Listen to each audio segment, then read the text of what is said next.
ভিডিওতে যদি আমরা এতটা হয়ে যাই, যারা প্রকৃত পরিস্থিতির সামনে ছিল এবং এখনো আছে, তাদের সে পরিস্থিতির শেষ হয় নাই। তাদের অবস্থা কিছু কি আছে?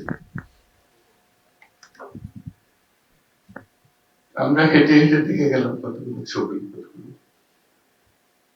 বাস্তব স্কাল্পচার অনুভব করার চেষ্টা করেছি সেদিন কিরকম ছিল, কি হয়েছিল।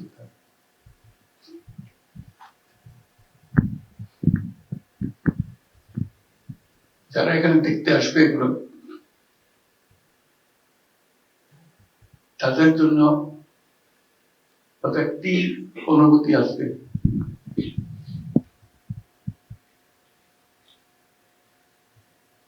যে বাংলাদেশের সর্বনিম্ন বিন্দু কি এবং সর্বোচ্চ বিন্দু কোথায়, দুটোই পেনে। সর্বোচ্চটা হবে, সর্বনিম্নটা হবে।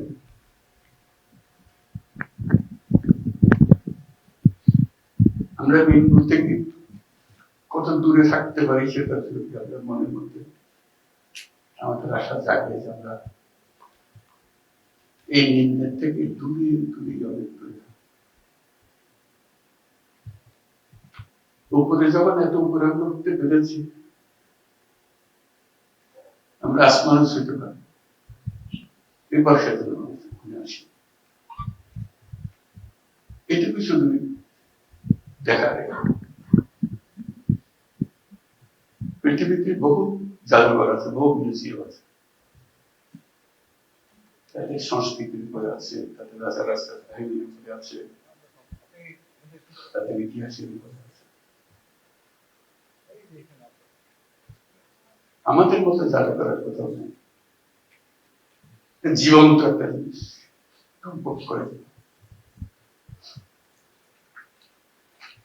যারা এই জাদুঘরের উপযোগ্য এখানে যাদেরকে আমরা দেখতে আসি, তারা এখানে বসে আছে। তাদের কবর এখনো টাটকা।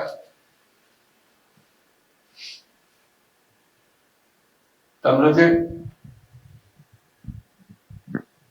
তাদেরকে জাদুঘরের মধ্যে আনতে পেরেছি, এটি আমাদের সৌভাগ্য, বিরাট সৌভাগ্য, জাতির একটা বড় সৌভাগ্য। টাটকা টাটকা ইতিহাস, এত টাটকা ইতিহাস নিয়ে জাদুঘর বোধহয় দুনিয়ার কোথাও হয়নি, আশা করি আর হবে না।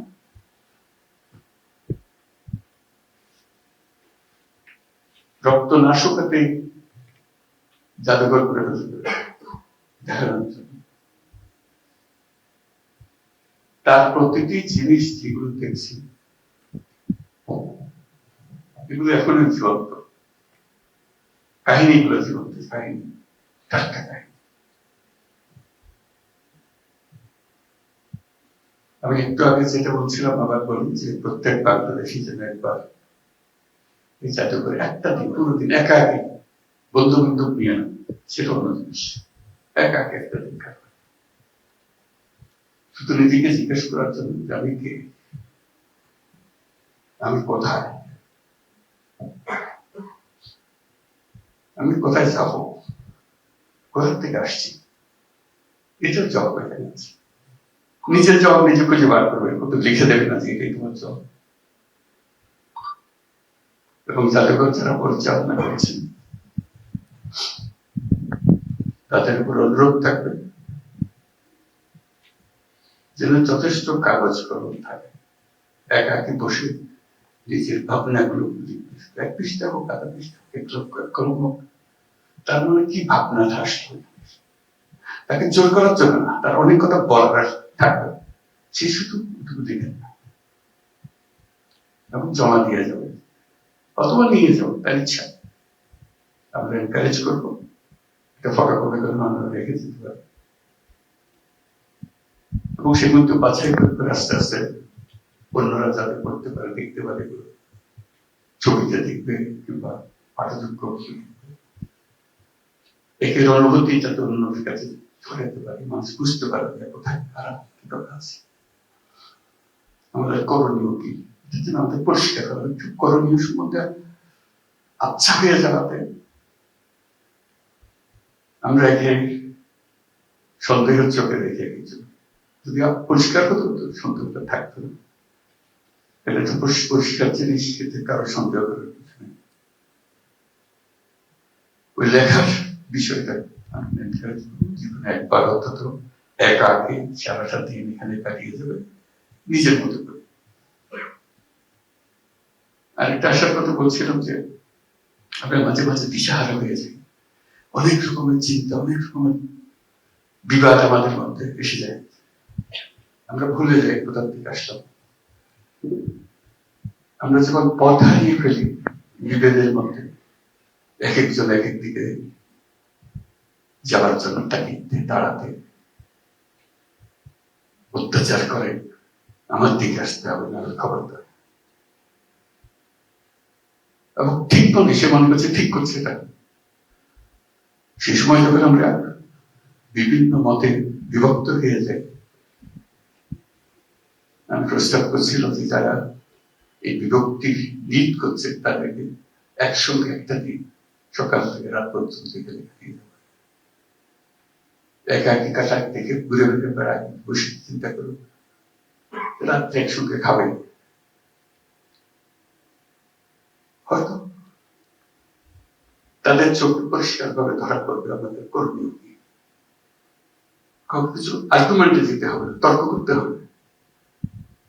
এখানে সমস্ত তর্কের অবসান, এখানে হলো আত্মাবিষ্কার।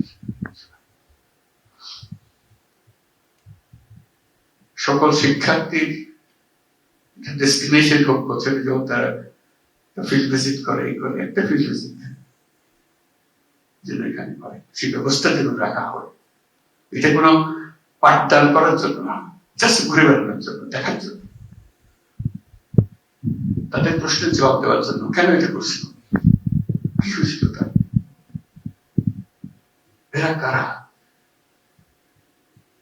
একটা কয়েক মিনিটের একটা ছবি দেখেই আমাদের এত কান্না কাটে।